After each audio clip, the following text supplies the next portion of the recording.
নমস্কাৰ আজি মই নিমকি ৰেচিপি এটা শেয়াৰ কৰিছো আৰু এই নিমকিখিনি মই দুটা ষ্টাইলত বনাইছো এতিয়া আহক আমি ৰেচিপিটো ফালে আগবাঢ়ো নিমকিৰ কাৰণে ময়দাখিনি জুখি লম তাৰ কাৰণে অলপ সৰু সাইজৰ এনেকুৱা বাটি লৈছো মই এনেকুৱা বাটিৰে মই দুবাটি ময়দা ব্যৱহাৰ কৰিছো ইয়াত আৰু জুখ লবৰ কাৰণে যিকোনো সাইজৰ এটা কাপ বাটি মেজাৰিং কাপ বা ষ্টিলৰ মগ এটাও ল'ব পাৰে ইয়াতে এতিয়া মই দুবাটি ময়দা লৈছো আৰু ময়দাখিনি মই খুব ভালদৰে চালি লম নিমকি ইয়াত মই কম পৰিমাণে বনাইছো গতিকে প্ৰায় দুবাটি ময়দাই মোৰ ইয়াত হৈ গৈছে আপোনালোকে যদি অলপ সৰহ কোৱান্টিটিত বনায় তেতিয়া ময়দাৰ পৰিমাণটো বঢ়াই ল'ব আৰু এয়া ময়দাখিনি লৈ লোৱাৰ পিছত এইখিনি খুব ভালদৰে চালি লৈছো আৰু আজি মই নিমকিখিনি দুটা ষ্টাইলত বনাম দুইটা ষ্টাইলে একেবাৰে সহজ বনাবৰ কাৰণে আৰু এয়া মোৰ ময়দাখিনি চালি লোৱা হৈ গ'ল ইয়াতে এতিয়া আধা চামুচতকৈ কম হ'ব মই ইয়াতে নিমখ দি দিছো আৰু অকনমান ইয়াত মই এয়া কোলা জিৰা দিছো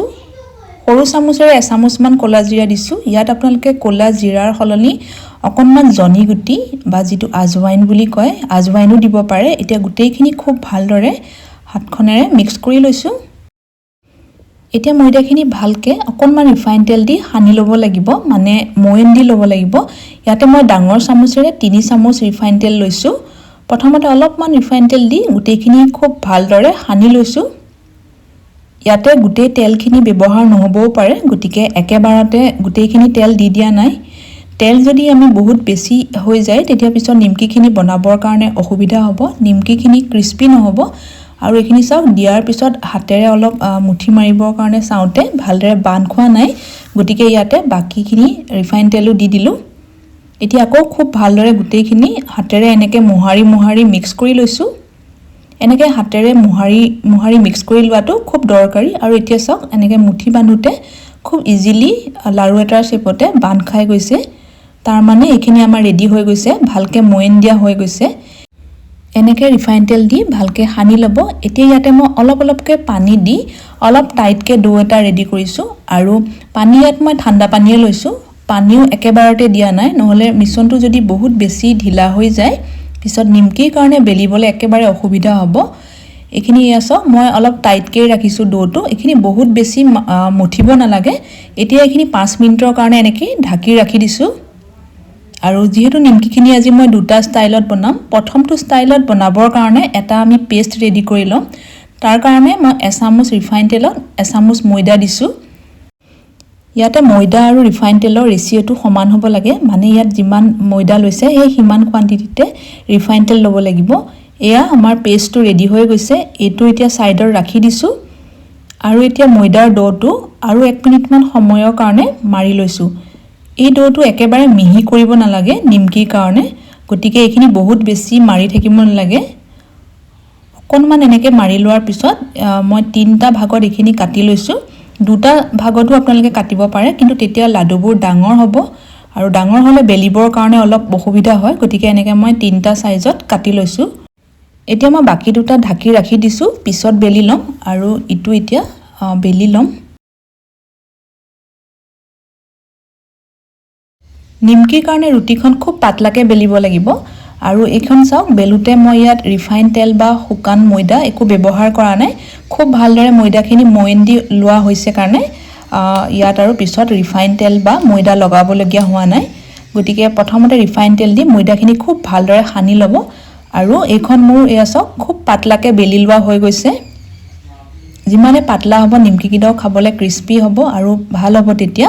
এটা মই যেটো পেষ্ট ৰেডি কৰি ৰাখিছিলো খুব ভালদৰে চাৰিওফালে এনেকে দি লৈছো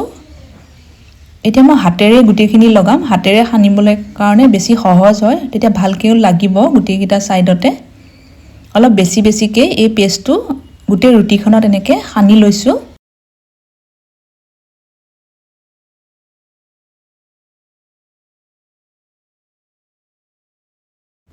এতিয়া মই হাতখন মচি লৈছো তেতিয়া ৰোল কৰিবৰ কাৰণে সুবিধা হ'ব এতিয়া খুব লাহে ৰোল এটাৰ টাইপতে এখন এনেকে ৰোল কৰি গৈছো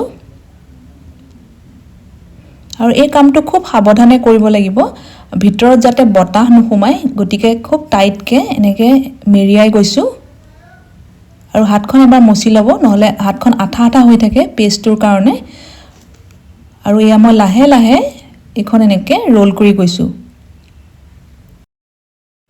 আৰু এই ৰোলটো যদি ভাল নহয় তেতিয়া পিছত গৈ নিমকিৰ যেটো আমি ডিজাইন দিম সেই ডিজাইনটো একেবাৰে গৈ ভাল নহবগে মানে ডিজাইনটো ভালকে নবহিব এতিয়া ভিতৰত যাতে এক্সট্ৰা বতাহটো ওলাই যাব পৰাকে মই অলপ এনেকে হাতেৰে তেনেকে ৰোল কৰি দিয়াৰ পিছত সাইডবোৰ কাটি ললো আৰু এতিয়া সৰু সৰু সাইজতে গুটেই নিমকিখিনি কাটি লৈছো মই খুব সৰু সৰু সাইজত কাটিছো আপোনালোকে নিজৰ পছন্দ মতে অলপ ডাঙৰকেও কাটিব পাৰে